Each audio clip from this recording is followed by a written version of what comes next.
Hello. If the backdrop looks a little different, that's because I'm at my other house in Fort Myers, Florida. Doesn't mean I take this lens review any less serious because I've actually done a lot of extensive testing on the new VILTROX 85mm f1.8. It's an autofocus lens for Fujifilm. Here it is right here on my XT3. Substantial lens. Actually, I found quite a few of things from this lens very surprising. Um, Got an extensive amount of experience with lenses, extremely extensive, and I take lens reviews wickedly serious. And like I said, I don't have any affiliation with this lens company in any way, shape, or form. And whatever you buy, and it has always been the case, I don't make a dime. So I know I like to be incredibly thorough and serious on lens and camera reviews and be as objective as possible. The book on this lens is actually incredible. I have a lot of image samples below. Please go to my Flickr account. I've also posted some shots on Instagram, but sufficiently sized images are posted on Flickr, about a dozen or so. These are all straight out of camera. The first thing you might notice is it looks like I drug the saturation slider all the way to the right in Capture One, which is what I use for raw editing with Fujifilm files, but that's not the case. These are straight out of camera images from my XT3 as shot with the VILTROX 85mm f1.8. It's a 10-element count lens. Let's get to the important stuff because you could read specifications on this lens anywhere online. This lens actually was incredibly surprising. A lot of people wanted me, obviously so, to compare it to the Fujifilm 90mm f2, which of course I also own. Let me be very flat out and get to the salient points. It's about 70% as fast as the 90mm f2, but that's Fujifilm's second fastest lens. It has linear motors for autofocus, so that lens is blastingly fast. Of course, it is not going to be as fast as the 90mm f2. That lens is geared less towards portraiture and more towards action. This is an 85mm 1.8. While you can obviously use it for anything, this is geared more towards portraiture and, of course, a lot of other stuff, but you don't need fast autofocus with a portraiture. Let's just state that this lens is significantly fast. 70% as fast as a 90mm f2 Fujifilm is pretty damn fast. About 90% as sharp as a Fuji 90mm f2. I have every Fujifilm X-mount lens. That is Fujifilm's second sharpest X-mount lens, also right after the 80mm. So 90% as fast as a Fuji 90mm f2 is that's extremely extremely sharp. Much better bokeh than the 90mm Fujifilm lens. Much superior tonality than the 90mm. My position is, being completely familiar with the 90mm f2 and owned it now for quite a long time. I forget, what, 2 years now or something. That this is a much more desirable lens to own than the 90mm lens is for a lot less money. For $380. This lens is just flat out shut the hell up incredible, and I mean that literally. It does have a couple minor points, and I'll get to that very shortly. I want to state, and I'll tell you why in just a second, that anybody that purchases this lens and is going to use it for bright, high-contrast outdoor scenery should, at the time of ordering this lens, purchase a high-quality two-stop ND filter, just period. I mean, spend $30, get yourself a B plus W two-stop or three-stop ND filter, and I'll tell you why here in just a second. This is a 127mm field of view equivalent, basically 130mm equivalent, which is perfect portraiture, head and shoulder lens like the 135mm Nikkor. This lens is absolutely perfect for black and white portraiture. The tonality and image fidelity are what people call a micro contrast, which is really a horrible term. Image fidelity is more correct, i.e. low gain intertonal detail, i.e. low gain SNR. On this lens is absolutely amazing. This lens is absolutely sharp as piss. I know that sounds kind of funny, but I mean, I do take lens reviews extremely seriously.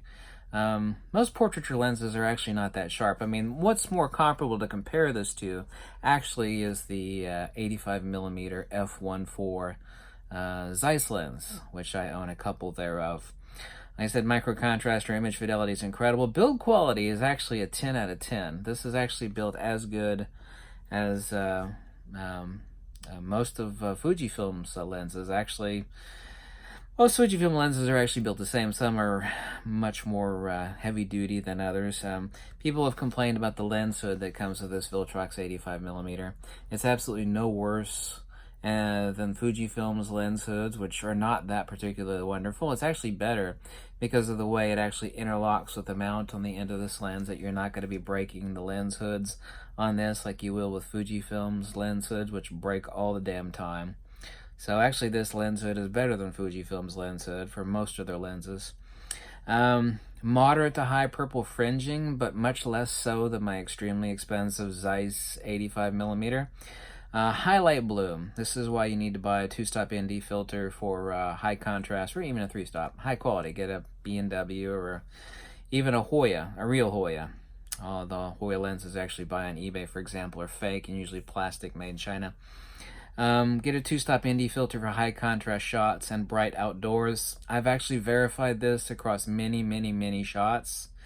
That what you need to do, of course, people say, well, you could just drop the exposure some and that will, and then you could change your shadows and your highlights in post-production on the raw file. What you actually have to do is, that's not the case. That's a misappropriation of the nature of what you need to do. You need to actually cut the light at the front of the lens, not cut the light in exposure, because the smear is actually present before the exposure occurs, which of course is the duration of the shots at the level of the sensor. This highlight bloom, as I've always called it, is due to sufficient inner element coatings. But I mean, this is a $380 lens that performs absolutely marvelously. Outside of being one of only 7 or 8 Wonder lenses that I own, Wonder lenses meaning lenses that are absolutely unbelievable at every level, which there's nothing to fault it for. Is this a Wonder lens? No, but I mean, I have many hundreds of lenses and tested many thousands, and I only have 7 or 8 Wonder lenses. This lens for $380 absolutely, however, is an incredible lens, and I make that statement very seriously with the reservation of a lot of forethought before making this video. This is much sharper than my Zeiss 85mm, for example. Less purple fringing than my Zeiss, however, it is moderate to high purple fringing. Like I said, if you're going to shoot high contrast, bright outdoor scenery, you should purchase a 2 or 3-stop ND filter. This lens is, I will make the declarative statement, I thought about this long before, and I've got this written down here on my my Apple computer that I'm making, reading from my notes that I created for this, that I consider this lens to be a black and white masterpiece with incredible image fidelity. This is a wonderful lens for portraiture and countless other things.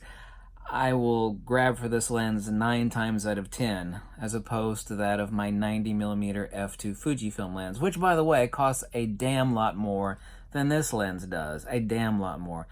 $380 versus a 90mm. Do you know how much a 90mm f2 costs? It's a great lens. So why would you grab for this lens as opposed to... You just said that this lens is only 70% as fast. Don't give a damn. And for portraiture, nobody should give a damn either. You said it's only 90% as sharp as a 90mm f2. Roughly right about there. Objectively, knowing the 90mm extremely well as I do. Yes, but I mean, that's Fujifilm's second sharpest lens. You do not need an insanely... This lens is insanely sharp. Much sharper than most lenses that I do own, regardless of who the hell made it. This lens is really damn sharp, period. The black and white rendering, due to the image fidelity from this lens, is incredible. It's a black and white masterpiece. And for $380, that's absolutely unheard of. Corner to corner on this lens is good. It's actually better than average. For a portrait lens, that doesn't really matter a damn. If you don't know why, you should think about that for 5 seconds. You'll come to the realization of why. But corner to corner sharpness on this lens is better than average across the board for portraiture lenses. Portraiture lenses such as what? The 56-1.2 Fujifilm lens, the 135mm f2 Nikkor, the 105mm f2 Nikkor, the 85mm 1.8D, 1.4D, and even the 85mm 1.8G Nikkor. This lens is a lot sharper than my Zeiss 85mm f1.8.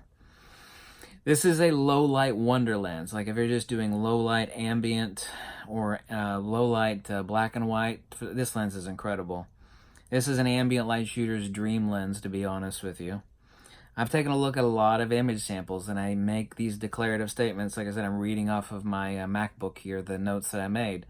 You know, that when I make definitive statements like this, you know, that I really do mean them. Mean it after a lot of image sample pixel peeping and you know, ultimately everything is, you know, compared to what? You know, I can easily say I've got more experience with portraiture lenses and lenses of this focal length than anybody else out there. And this lens, you know, I've properly placed it where it needs to be placed. So those two detractors, but is it really a detractor? No. It means if you have high contrast outdoor scenery, I would recommend using a 2-stop ND filter. Confirm this over many different compositions that on bright whites, even if you drop the exposure down to a stop and a third, you actually have this highlight bloom due to extremely insufficient inner element coatings where the whites are getting smeared, or also to high contrast bright colors such as the orange belly of a spider, for example, and I've got those images uploaded also on Flickr. For $380, I mean this definitively. I really think you're an idiot not for purchasing it. That's also a bold statement, but I actually do mean it.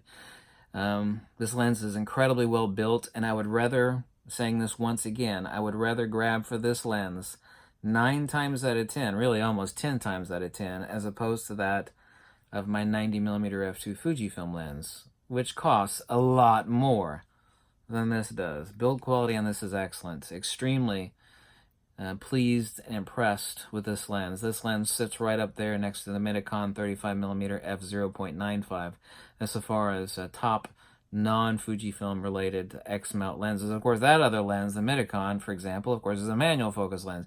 This has got really damn fast autofocus. Encountered any autofocus issues on my XT3 or XT30 with this lens? Absolutely not. Like I said, I have no affiliation with this company. Whatever you buy or don't buy, I get no kickbacks thereof. I hope you appreciate this lens review. Like I said, the image samples are in the link below. Invariably, everybody says, where's the image samples? Like, it's in the link below. And please remember, all of these image samples are straight out of camera. And the saturation and tonality from this lens is unbelievable. It is really good. It's actually much better than really good. It's absolutely excellent.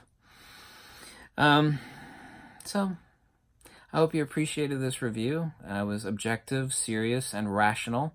And I take lens reviews serious. And thank you so much for watching. And I really appreciate getting this lens. Forget about the 90mm f2. Really, forget about it. This is it. This is it. Absolutely excellent. Really impressed. I was not actually expecting this. Thank you so much for watching.